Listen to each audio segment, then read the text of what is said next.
probably one of the clearest ways that I can make an explanation about how to stand against our adversary, the devil, that Peter talks about in 1 Peter chapter 5, verse number 8, where he says, our adversary, the devil, comes as a roaring lion, walking about, seeking whom he may devour.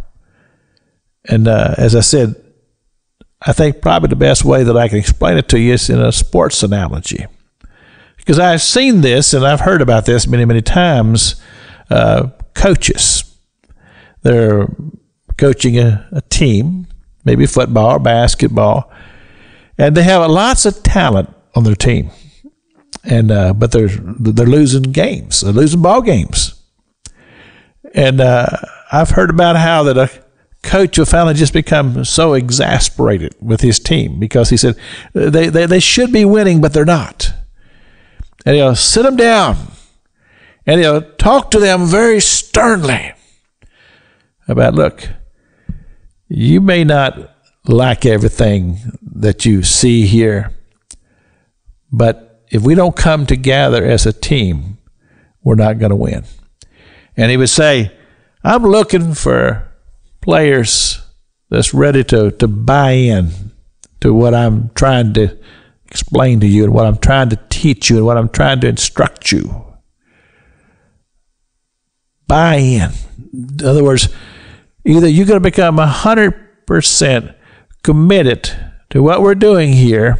And I've actually heard coaches say, look, there's the door. If you're not ready to totally commit and buy into what we're trying to build here, there's the door. And he's saying this to players that are super talented, but their minds are not right.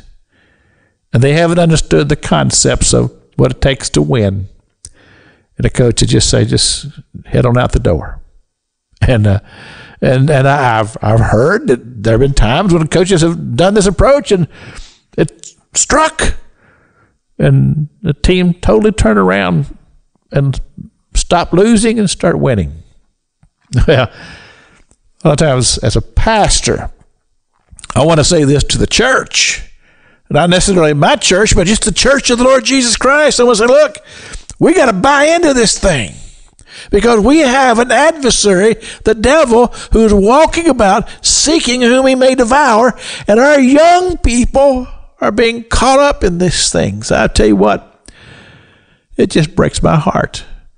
When I hear about a young person that's grown up in my youth programs, and I hear that they've turned away from God, some of them caught up in the drug culture, and it just devastates me.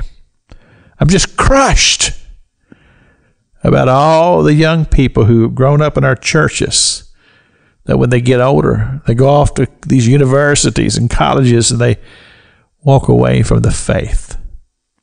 I say, well, it's time. It's time for the church to get serious and to buy in and say, what does it take? What sacrifice must I make in order to be able to cause our churches to be successful so that we will not fall prey to this roaring lion and our young people won't fall prey.